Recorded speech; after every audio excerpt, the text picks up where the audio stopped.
Try tayo, papuntang grocery. Errand vlog. Tagal ko nang hindi nakapag-vlog since Loyola. So ngayong season na to, kinabit ko yung tall windshield ko. Nagtatanong pala ano yung specs nitong tall windshield. Mamaya i-discuss natin.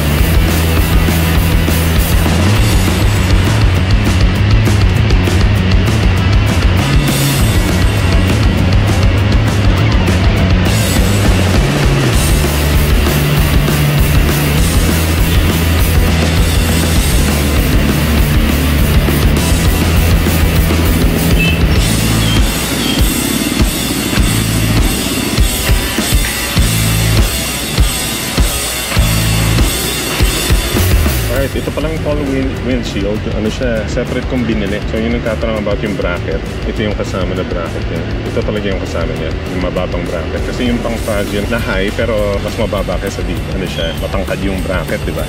So medyo may distansya dito sa may dashboard. So since nabili ko to, nagustuhan ko to yung bracket na to yung mababa. Ito na ginamit ko for both, pati yung pang Fazio. So yung bracket ng Fazio, tinabi ko na lang. Ang problema lang dito pagka pinasok nyo dito sa loob, magagasgas yung kung yung unit nyo. Kasi yung unit ko, yung side mirror, siya hindi pantay yung pagka-install ng side mirror na mount. Ito tama, yung kanan tama Yung kaliwa, medyo baliko. So mas mababa itong connector ng side mirror dito sa kaliwa kaysa sa kanan. Kaya medyo alanganin sa pag-install ng windshield. Yun nga, sa baliko, diba? So, may konting adjustment ako. Hindi ko pa binubuksan itong dashboard yung handlebar.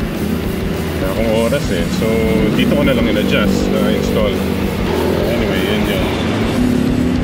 September months na ulit, kaya September months, Burr months na ulit, kaya traffic na ulit. Diba? Grabe sa kalye. Talagang ganun ang kalye ngayon. So imagine mo kung naka 4 wheels ka, di ba? Kung nagmamadali ka, kailangan grace time, yung grace period mo sa pagko-commute, malaki, like 3 oras o 2. Lalo na kung from east side ka. So ako from East Pasig, laging may grace period na mga commute period na allowance ng mga 2 o 3 oras. Okay, so far hindi ko napansin yung hangin ngayon dito sa windshield, so it's working. Diba? Magana siya. It's working.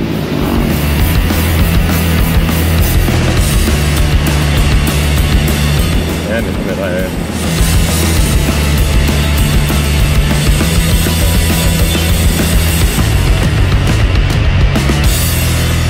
May pick-up coffee na dito sa may South Supermarket. Yun. Para dito tayo. Lapit-lapit.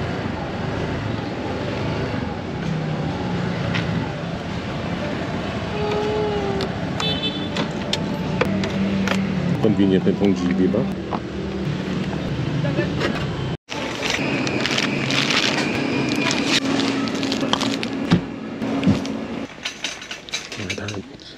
Yes, so wow.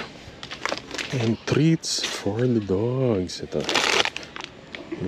And ito. Ayan. Okay.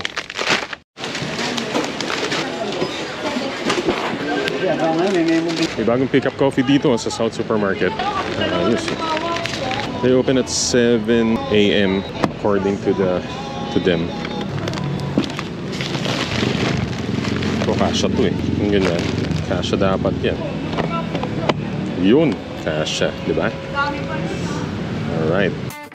Oh, by the way, if you're into photography or videography or you're a content creator, I recommend checking out Dehancer. Dehancer is a film-like color grading plugin. It's available as a plugin for DaVinci Resolve, Final Cut Pro, Adobe After Effects and Premiere, Baselight, Photoshop, Lightroom, and Capture One Pro. You can also use Dehancer online to edit your photos. And since I like doing all my content on my iPhone, I use Dehancer for iOS. Let me show you. After downloading the app, the interface is straightforward. You can download immediately your photos and videos and choose any template or preset from the Dehancer team. And you can edit the preset even more in Edit, and you can edit the halation, the bloom, the film grain, and if you don't like it, you can dial it down a little bit to your liking. And when you're satisfied, you can save it and immediately post it to your social media account. More details on the description below.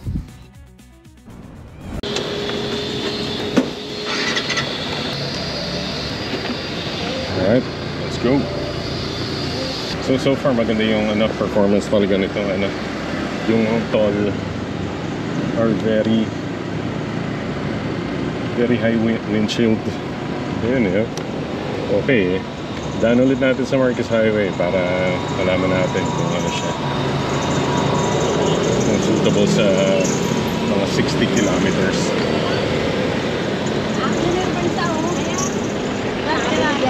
Sige pa.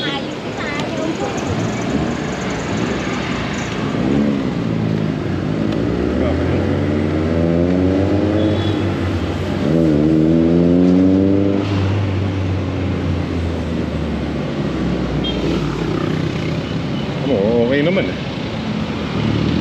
Okay siya. Alaman natin in a few moments.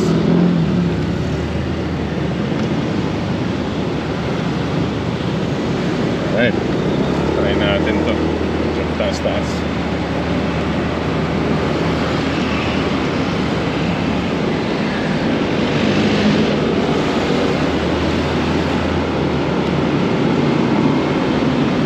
Tayo makaka dito. Mabagal ang takbo ng traffic.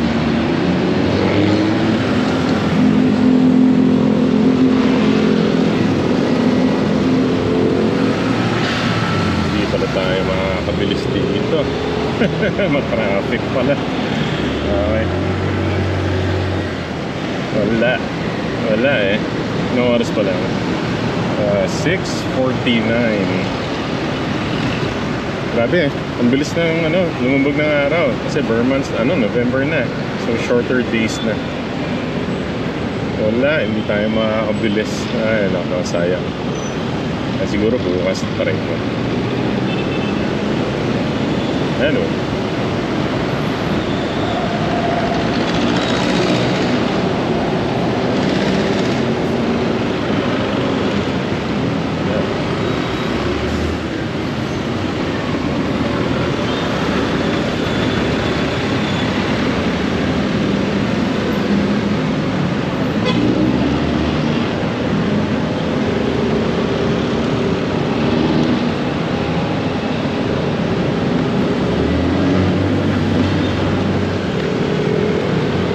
Bilis tayo ng konti. Wala, hindi kaya. Ayan, try natin to.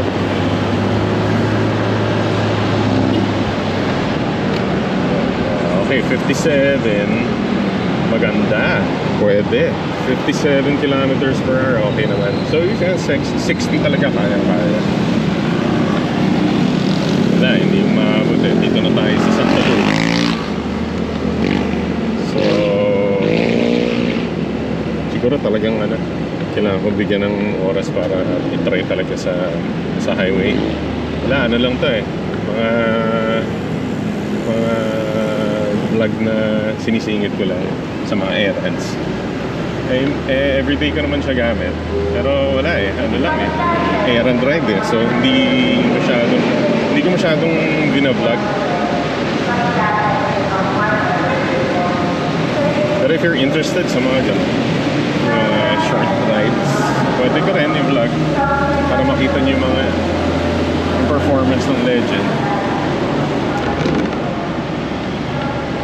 Yun nga lang, nakakaumay kasi paulit-ulit lang yung short ride vlogs. Pero okay lang naman. Alright. Dito na tayo sa likod ng Santa Lu. Doon kami sa medyo malayo pa from here, pero dito yung dinadaanan ko. Alright, end ko na dito. Thank you. Ride safe sa inyo lahat. Good night.